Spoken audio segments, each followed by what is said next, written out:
searching for people who can build me up. Hebrews 3:13 says, encourage one another daily. So like, I want my friendships to encourage me, to spur me on into things that will help me mature and grow. And I'm looking for friends who can have good character, fruit of the Spirit. Do you implement that? Can I see different situations that you exercise your fruit of the Spirit? You're in a situation with your girlfriend or your spouse. Do you know how to exercise patience? I'm not with the phoniness, the fakeness, the posturing, the double-minded. I'm not like... So in a friendship, I look for maturity. And when the friendship is tested, how do we grow through that? I feel like if you're in a place where you're looking for friends and you feel like you're struggling in that area, I feel like the first place to start is like... This is the For Better podcast with the Oforis. I'm Isa. And I'm Sam. And we just want to have a conversation with you guys. Yeah, and we just want to bring you guys along on the journey with just everything the Lord is teaching and showing us.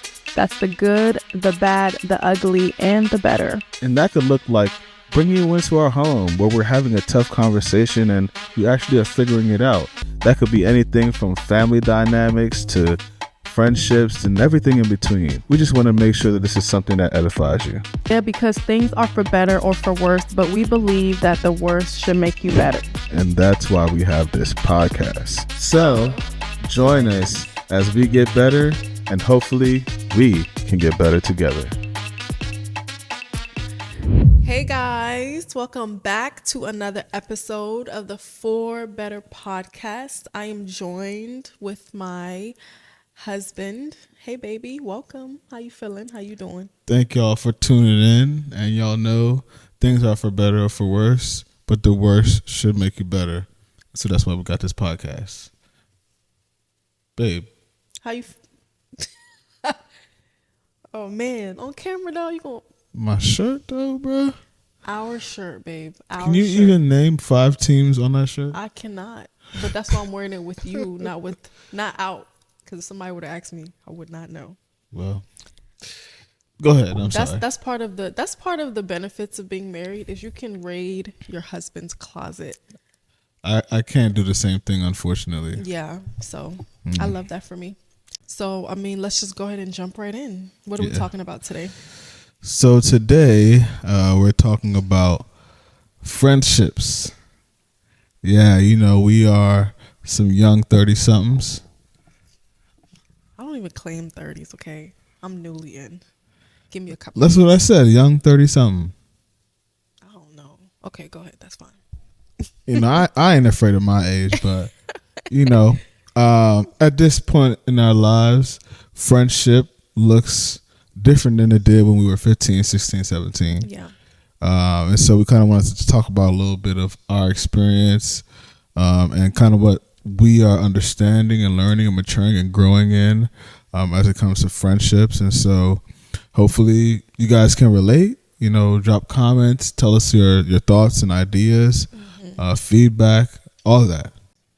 Let me know, how has it been for you, even though you don't claim your 30s, you're in your 30s.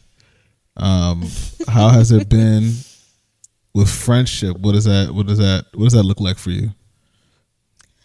So this is an area of my life that has drastically evolved over the last 2 to 3 years. Okay. I never really prioritized or thought through what friendship meant within its entirety. I feel like, you go to elementary school, middle school, high school, you meet people along the way and Sure. you call them friends. Mm-hmm. And once all of those things are over, when you're no longer in high school or in college and you're just alone, because a lot of times what I've had to learn is those environments cultivated what friendships look like. Sure. But now when those things are no longer present and you're a young adult or you're newly married or you're a young professional and your in your environment isn't so curated, Right. then what does friendship look like? So I've had to face that question and really do some work. So that's kind of how I feel about it. How about you? Interesting. Yeah. Yeah, for me, I think when I was young, friendships were more about proximity, who you were around, who you were with, who lives in your neighborhood, who's on your bus, who's in your classes, who's in your dorm, all that type of stuff. And then you kind of get to choose from those people who what feels natural. It was very natural. And I feel like as a 30-year-old, friendship is just way more intentional. We have so many things going on in our lives, and it could be very easy just not to have new friends. No new friends, as Drake says. But I'm gonna keep it funky with you. I think that we have the liberty in our 30s to choose who can build us up. There is a freedom now that it's like, okay, I'm not just limited to who's around me, but now I actually can do the work of myself. It's like, okay, who do I want? What's the type of person that I want to help build me up in this season of my life? For me, it's looked like, hey, I now have the ability to be like, this is what I want after a friend. This looks attractive, and we'll talk about a little bit later as well, pursuit, but pursuing that, yeah.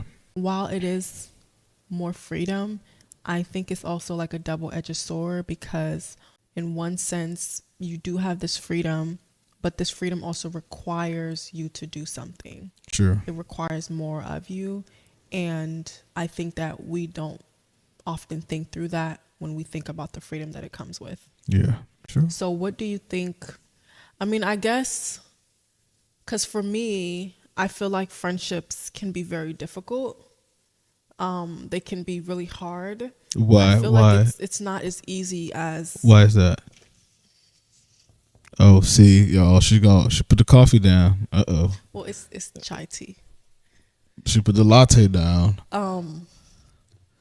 Why is it hard? Yeah, why is it difficult? Why do you say that? Well, I think that it's more difficult in your 30s to make friends or to nurture friendships because it requires a lot of vulnerability. Okay. It requires, because at this age, you already kind of know yourself. Like when you're meeting friends in middle school, high school, you're young, you don't have so many guards up. You haven't gone through so much where it could affect how you view people. There's this level of just being free when you're younger, right? Mm-hmm. And along the way, as life happens, things happen. Either you get hurt by other friends or things happen in life. And what we don't recognize is when we are in our 30s, we bring 30 years of experiences, sure, and trauma and hurt. Like you're bringing a history of 30 plus years or however old you are. Mm-hmm. Versus when you're younger, there's less things that you kind of have to bring with you. So I do think that affects what that looks like, I mean, to the same point, I feel like because through my 30, I'm 30 years old. You're 30 today, sure.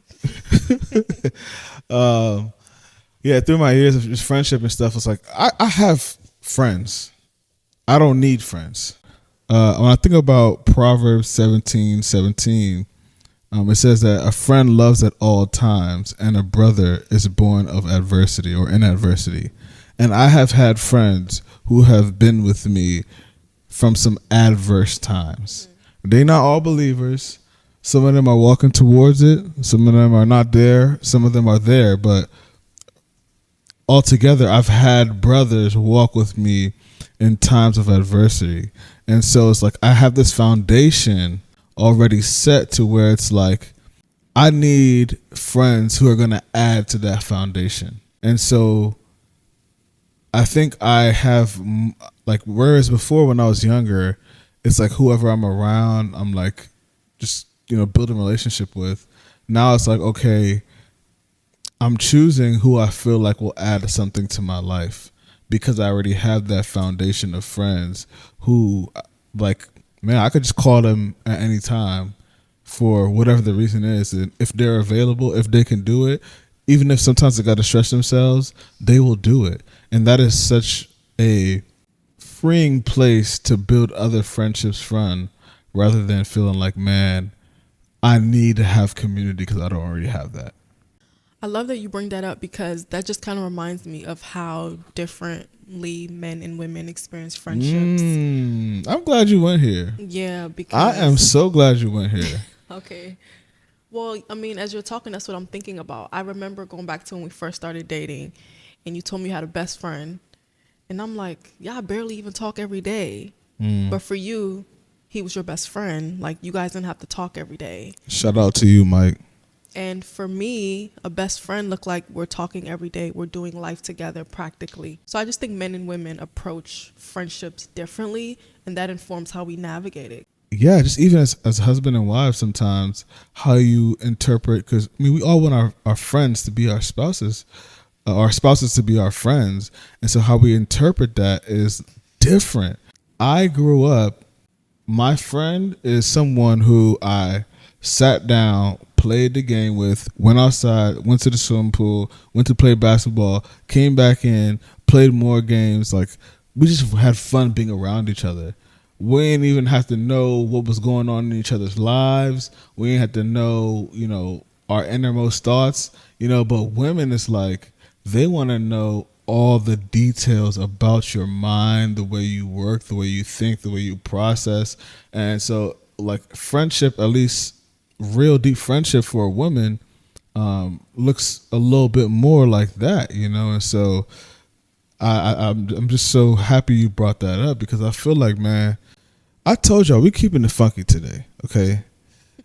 To be women and to have friends, it's like so difficult, bro. It's like so many layers to it. To me, it's like, bro, like, you gonna be my friend or you're not gonna be my friend? Like, you guys are reading into not even just what the person says, what they do, what they don't say. It's like all these things are reading into your friendship. And if it doesn't meet a certain baseline, then you're like, oh, this is off. And then now you've got to respond to something that's not even communicated. It's like, bruh, it's like. Well, I think what I really think it is, I think that we are currently in this era where a lot of women are afraid of being seen. And I think that a lot of women are, I don't want to say perfectionists, but there's layers of perfectionist, controlling. We want to appear like we have everything together. Sure. We want to appear like all the boxes are checked. Right. So like, because of that appearance, and because that's kind of like the trajectory of how we go through day to day without like knowing it, when you come towards when you're trying to establish friendships, that's the lens that you're established. Like, that foundation is not, it's not real in a sense, because you're kind of performing. And I think it takes a lot for you to put that to the side and to fully be yourself and to fully be safe and to fully be comfortable. You know what I mean? Sure. I think it's harder for us to do that because, one, you got to think about different seasons. I feel like for women, we go through so much. You have kids, your circle of friends, your communication, your availability, all of that shifts already once you, let's say you get married first. It shifts for both people. I mean, not even if you just get married. You got a job. You got other responsibilities that you take on. You can be an entrepreneur. You could be doing podcasts. You just, like, you wake up and you feel your day. It's scheduled already. Exactly. You have commitments. So if now you're in a position where you're trying to pursue and foster relationships, you have to go after it, and there has to be a level of intention. And that is something that we did not have to do when we were in high school, college, or we're whatever. Just around each other. We just did life together, right? It wasn't like I have to go above and beyond to make this happen. So that just already makes it more challenging. With that being said, do you feel like, since my time is so limited, I really want to make sure that this person is adding something in my friendship that I'm sowing in? What does that look like? Because you're saying that your time is so you're packed, your schedule is packed. All of our schedules are packed. Mm-hmm. We think about everything, every part of our day. Mm-hmm. So like, how is that affecting how you make your friends? So for one, the way that I view it as an adult is equally yoked friendships. because there's longevity there. That's more sustainable because we're both equally yoked. Friendships where you both are not equally yoked and maybe you're pouring in more or you feel like you're getting the short end of the stick, that's not as sustainable versus when you both are benefiting from each other. So because I benefit from you, I want to spend time with you. I want to talk to you. I want to hang out. I want to Sure. pour into this because there's something that I'm reaping from it. If that's not the case, it's going to be more challenging to continue and to keep up or to sustain, right? So I think I base it off of, are we equally yoked? Sure. Because then that means we can go further. But I'm just curious, like, what are some difficulties that you've had? Because you make it seem like you've been great making friends, you got no issues. Oh man, I think for me, it kind of goes to what we're talking about. There's this TikTok video or Instagram video or reel or something that where pretty much the guys like the guy walked past this dude in the hallway the first day, they just nodded their head, and the next day they were like, "Hey, what's up?" And then the next day they were like, you know, and then the third or fourth day they're like, "Hey man, I saw you at the basketball court. Oh man, hey, let me get your number, bro. We got, you know." And then the fifth day, they had a secret handshake. They were dapping, you know, like, boom, a friendship develops. A girl could walk by another girl in the hallway 5 times. They didn't see each other 5 times and not say nothing, you know. And so it's like the friendship develops off of something so trivial, to be honest with you, that sometimes there is no depth in the friendship, right?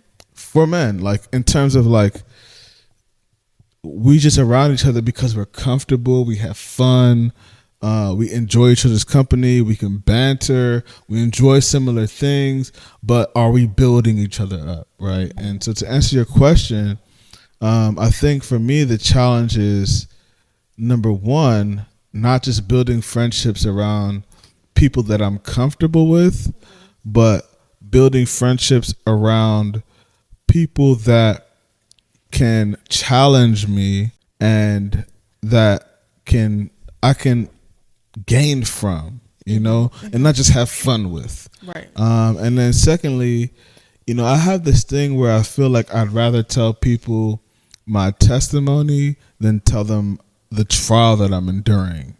And so what I'm saying mean by that is like, man, when I have friends, I'd rather tell them when I've arrived at a place after struggling, rather than tell them where in real time where I'm struggling at.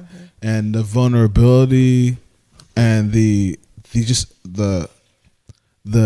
way that they can see you not naked but like who you really are, you know, in real time.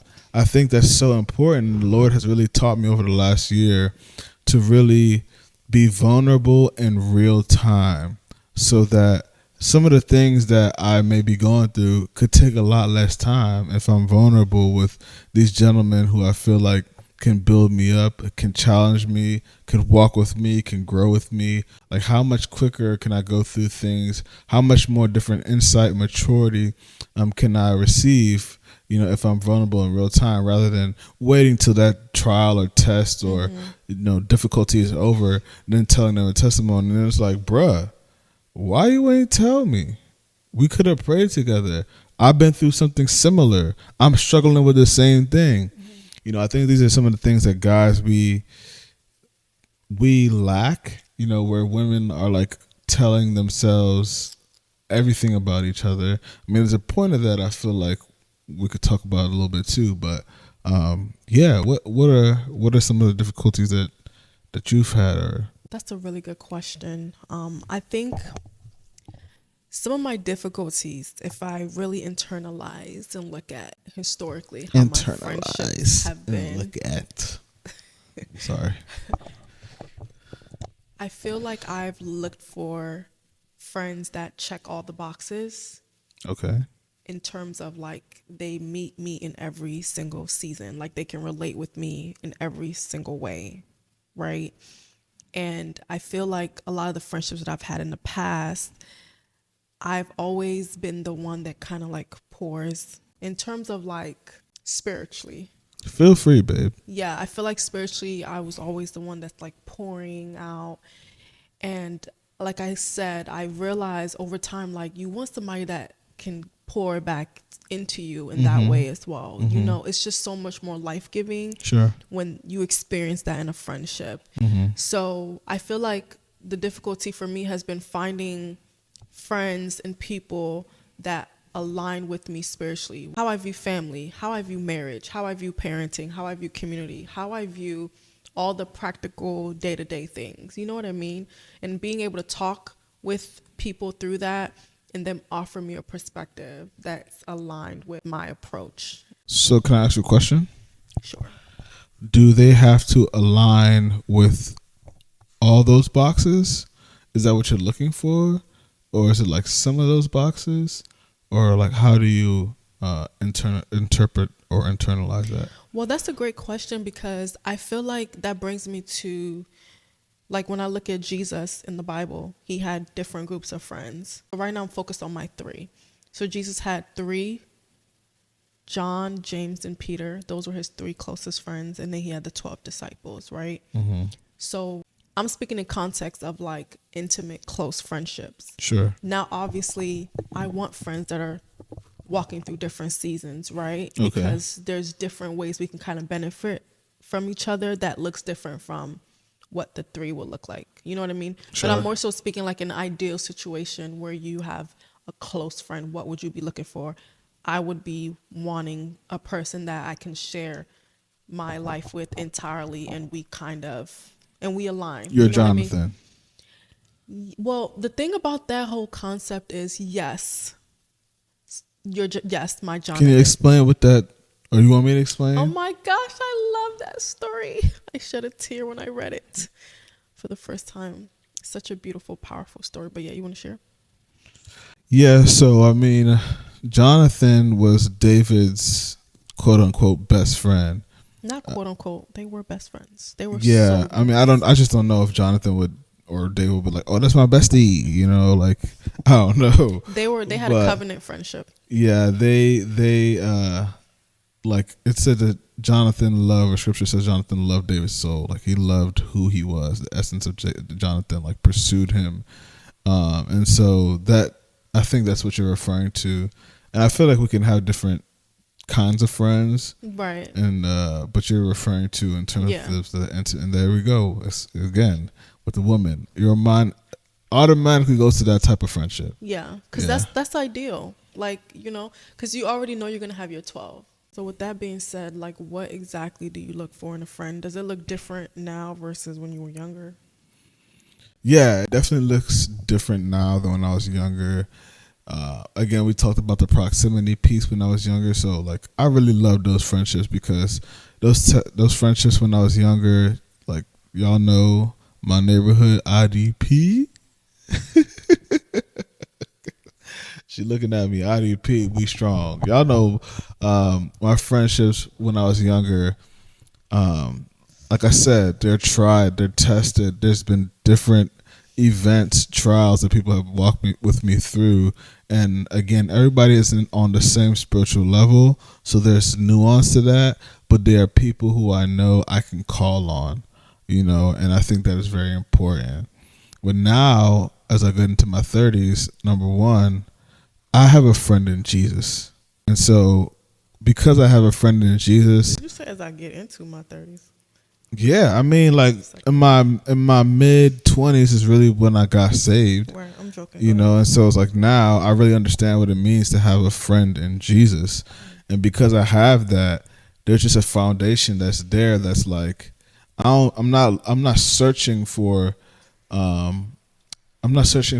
lover of my soul in that way. I'm searching for people who can build me up. Hebrews 3:13 says, encourage one another daily. So like I want my friendships to encourage me, you know, to spur me on into things that will help me mature and grow in this life and, you know, primarily in my relationship with the Lord. So so because I have that foundation, now it's like, okay, one, I'm looking for friends who can have good character. right? That's a big thing for me. Character, fruit of the spirit. Do you implement that? Can I see, hey, in different situations that you exercise your fruit of the spirit? We're not perfect. All of us have our flaws. So I ain't saying that you got to do that perfectly. But can I glean from you, man? You're in a difficult situation, but you know how to exercise self-control. You know, you're in a situation with your girlfriend or your spouse. Do you know how to exercise patience? You know, like you at your workplace and your boss is what, like, I need to be able to see these things because that is attractive to me. I'm like, man, that's the type of person I want to be around. And, you know, number two, for me personally, I just need you to be free, bruh. I'm not with the phoniness, the fakeness, the posturing, like the double minded. I'm not like, I could have a friend who is like, I'm not trying to categorize nobody, but they could be a nerd. They can like things that are completely different than me. He literally has. I have friends that are completely different than me, but because they're free, they're themselves. You know, like that is such an attractive factor to me in a friendship. Is that someone who's like, they're not posturing, they're themselves, they're free, and I can love them for who they are. You know, and so like that being free, like I want to be free around you. I want you to be free around me. So that's like an attractive thing for me in a friendship. That's so good. Yeah, I like that. So what about you? What are some things you're looking for? I feel like this is like speed dating or like a dating resume for friendship, you know. But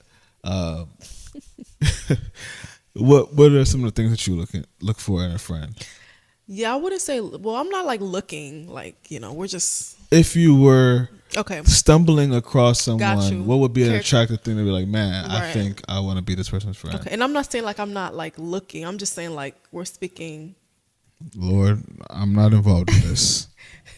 Because I have great friends in my life. I'm so thankful for. So in a friendship, I look for maturity. Like, how do we work through conflict? Because at this age, we know conflict is going to happen. Sure. We are both broken. We both have issues, okay? So, like, how do we work through conflict? And when the friendship is tested, how do we grow through that? You know what I mean? Like, I think sometimes as women, we can be, like, in our feelings about things.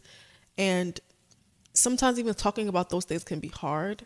You know what I mean? So, like, for me, I really, really, really value just a level of emotional maturity, like being able to process and work through, okay, so in this situation, I projected this, but this wasn't it. Or like being able to talk through how we both fall short and being able to take accountability. You said earlier that you feel like women don't really take accountability.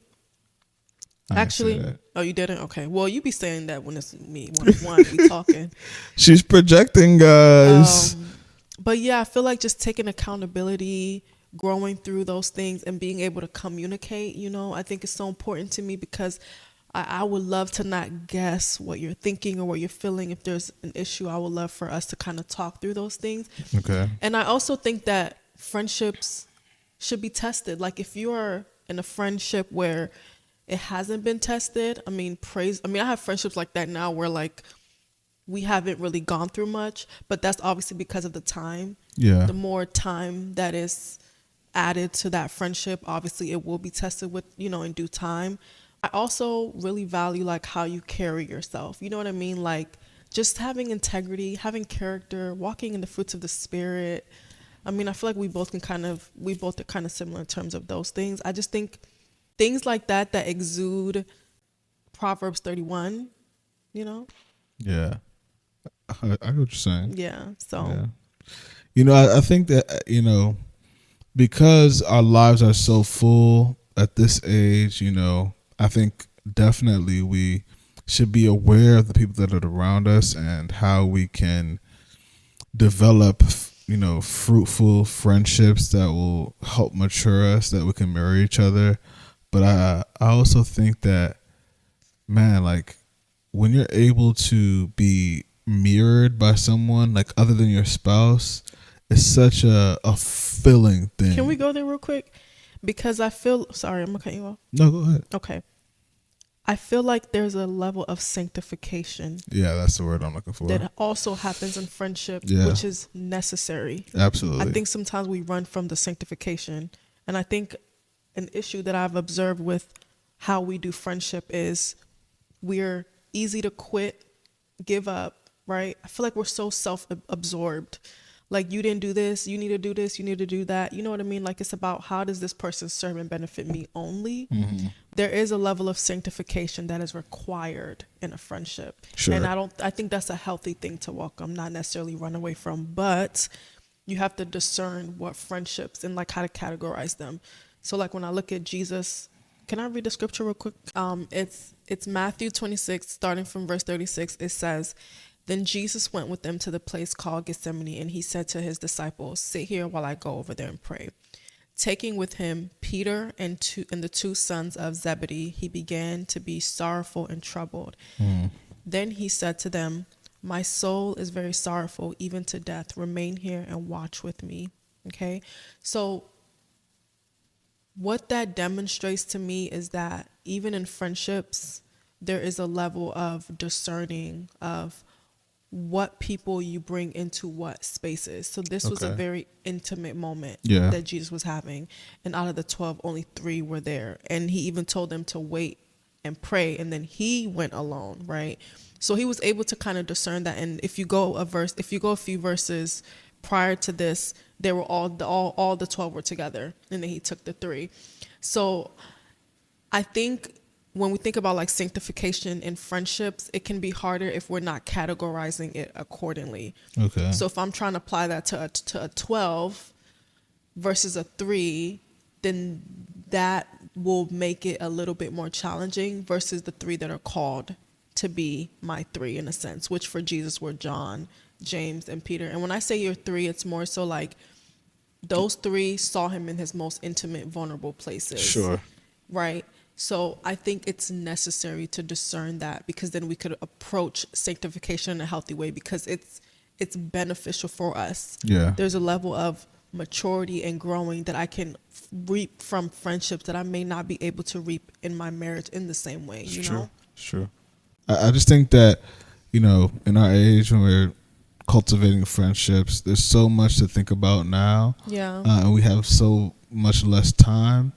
But if we can think quality, not quantity, we can really have that soil of our life be enriched by friendship, who pours into that, who waters that, and then the Lord, give the increase. So, Yeah.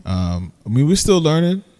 I feel like if you're in a place where you're looking for friends and you feel like you're struggling in that area, because that can be a struggle for some, I feel like the first place to start is like really looking at the Bible and finding examples of friendships that speak to you, right? So for me, I really love reading the story of Jonathan and David, right? Sure. It can be, what other friendships are there in the Bible? Jesus and his James, John, and Peter. Right. It could Ruth be and Naomi, Paul and Timothy. Yeah. Right. So like really like read the Bible and ask the Lord to illuminate friendships or scriptures that kind of speak to where you are. Yeah. And recognize that friendships are also like destiny helpers. Like there are people that are supposed to be in your life. There are people that are part of your sanctification, your growing, your maturity in the faith, right? Yeah.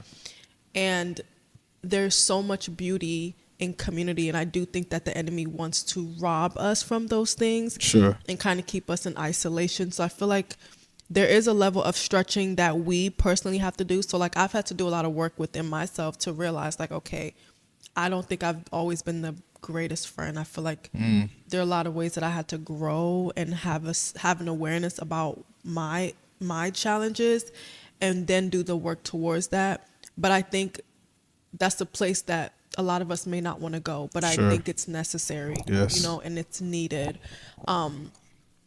So I just want to, it's just on my heart to encourage someone to encourage someone in that area. Really pray and ask the Lord to guide and to order your steps. I had a friendship that I thought I would have until I was like old, right? And that friendship dissolved But like even within that, I had to trust the Lord. I had to pray and really. Yeah. So like as long as you're obeying the Lord and allowing him to lead and direct, literally Proverbs 3:5, acknowledge him in all of your ways and he will make your path straight. Acknowledging him, even in the area of your friendship, acknowledge him and he will make the path straight. He will direct your path, you know. What a friend we have in G. I should be in Maverick City for real. Thank you guys for tuning in. This is my lovely, beautiful, amazing, talented, like jack of all trades, or Jill of all trades, as they should say. My wife, Isa Ofori. I am Sam Ofori. This is the For Better podcast. Until next time, we'll catch you later. See you guys next week.